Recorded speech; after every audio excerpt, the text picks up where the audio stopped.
नमस्कार, आप देख रहे हैं जयश्री टाइम्स और मैं हूं आपके साथ कोमल गोस्वामी। आइए नजर डालते हैं आज की खास खबरों पर। केरल हाईकोर्ट ने बुधवार को कहा, अकेले लड़कियों के लिए कर्फ्यू क्यों? लड़कों पर ऐसा कोई प्रतिबंध क्यों नहीं है? लड़कों को बंद करो क्योंकि वे परेशानियां पैदा करते हैं। लड़कियों को आजादी दो। जस्टिस देवन रामचंद्रन ने यह बात Kozhikode government medical college students की याचिका पर सुनवाई करते हुए कही। उन्होंने यह भी कहा कि 8 बजे के बाद लड़कों के लिए कर्फ्यू लगाएं। सुप्रीम कोर्ट ने अटॉर्नी जनरल से कहा, मंत्रियों को सलाह दें कि वह कॉलेजियम सिस्टम की आलोचना करते समय संयम बरतें। जजों के चयन का यह सिस्टम फिलहाल देश का कानून है, सरकार को इसका पालन करना होगा। अगर ऐसा ही रहा तो देश में हर कोई कहने लग जाएगा कि वह किस कानून का पालन करना चाहता है और किसका नहीं। संसद का शीतकालीन सत्र बुधवार 7 दिसंबर से शुरू हो चुका है। दोनों सदनों की कार्रवाई गुरुवार सुबह 11 बजे शुरू हुई। दूसरे दिन उज्ज्वला योजना के बारे में केंद्रीय मंत्री हरदीप पुरी ने जानकारी दी। लोकसभा में multi state cooperative society amendment bill pass हो सकता है। वहीं एनर्जी कंजर्वेशन अमेंडमेंट बिल पर भी राज्यसभा में चर्चा हो सकती है। हरियाणा के सिरसा जिले के डबवाली उपमंडल में कॉलेज की दीवार पर खालिस्तान जिंदाबाद के स्लोगन लिखे मिले हैं। साथ ही ब्राह्मणों, पंजाब, हरियाणा छोड़ो, देश विरोधी शब्द भी लिखे गए। देश विरोधी नारे लिखे जाने की सूचना मिलने के बाद स्थानीय पुलिस ने मौके पर पहुंचकर इन्हें मिटवाया। हरियाणा में सीवरेज सफाई के दौरान 10 महीने में 20 लोगों की मौत हो चुकी है। चौंकाने वाला आंकड़ा आने के बाद हरियाणा सरकार भी सख्ते में आई।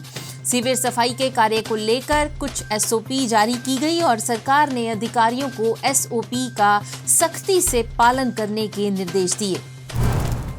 पंजाब में भारत पाकिस्तान इंटरनेशनल बॉर्डर पर तैनात बॉर्डर सिक्योरिटी फोर्स बीएसएफ का एक जवान बुधवार सुबह गलती से जीरो लाइन पार कर पाकिस्तानी इलाके में पहुंच गया।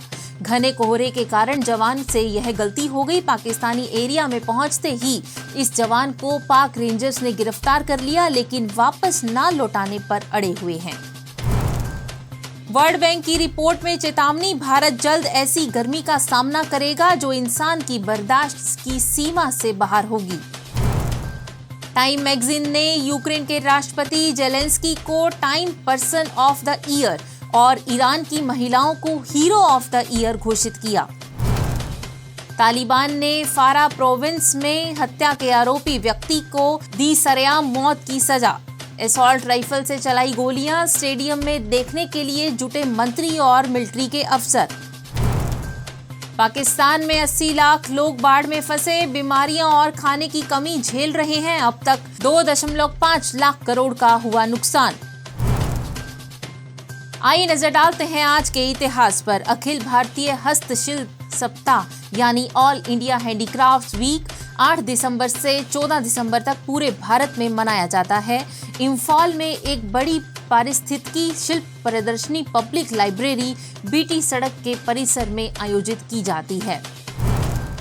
8 दिसंबर 1967 को सोवियत संघ के रीगा बंदरगाह पर पहली सबमरीन कलवरी को भारतीय नौसेना में शामिल किया गया था। कभी सोवियत संघ का हिस्सा रहा रीगा अब लातिवा की राजधानी में है। जुलाई 1968 में कलवरी भारत के विशाखापट्टनम पहुंची। रीगा से विशाखापट्टनम पहुंचने में इस सबमरीन को 3 महीने लगे थे।